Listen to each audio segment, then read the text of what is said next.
ఓం శాంతి. సేవా వృద్ధి కొరకు కొత్త కొత్త విధానాలను కనుగొనండి.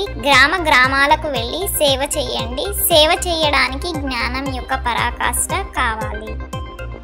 బుద్ధితో పాత ప్రపంచాన్ని మర్చిపోతూ ఉండాలి. అంటే ఇంటిని గడియ స్మృతి చేయండి.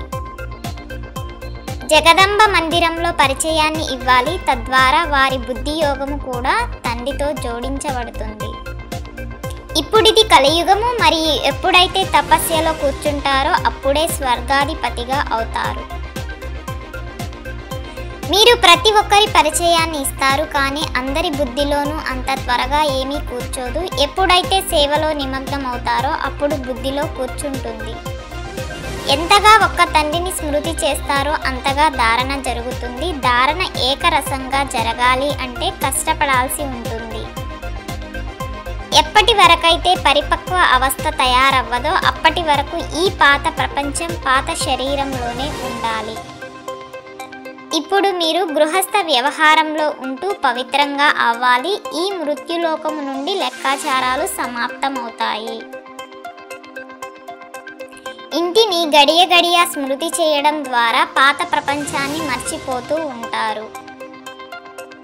ఈ పాత ప్రపంచాన్ని మరియు పాత దేహాన్ని కూడా విడిచిపెట్టండి. దేహి అభిమానులుగా అయ్యి నిరంతరం బాబాను స్మృతి చేయండి. బ్రహ్మ ద్వారా అన్ని శాస్త్రాల సారాన్ని వినిపిస్తారు. నిరాకారుడు సాకారుని ద్వారా వినిపిస్తారు. ఈ విషయాలను మంచి రీతిలో ధారణ చేయవలసి ఉంటుంది. భగవంతుడు ఒక్క నిరాకారుడే. సాకారుడిని భగవంతుడు అని అనరు. భగవంతుడు ఒక్కరే.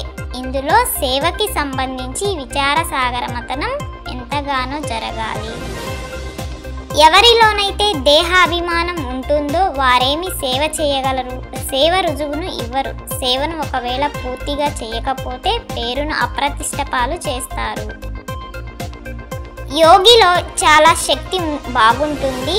అర్థం చేయించేందుకు ఎన్నో పాయింట్లు ఇస్తూ ఉంటారు, కానీ మంచి మహారథులు కూడా మర్చిపోతారు.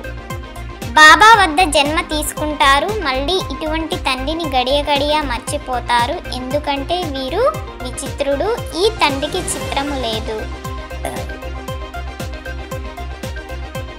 తండ్రి అంటారు, నన్ను స్మృతి చెయ్యండి మరియు మీరు పవిత్రంగా అవ్వండి, అప్పుడు నా వద్దకు వచ్చేస్తారు.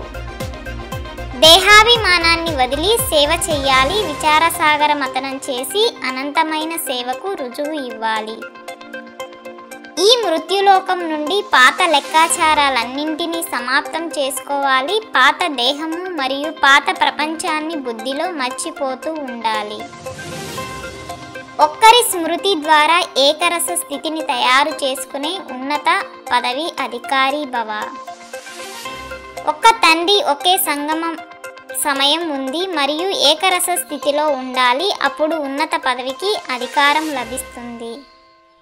శుద్ధ సంకల్పాల భోజనాన్ని స్వీకరించేవారే సత్యాతి సత్యమైన వైష్ణవులు.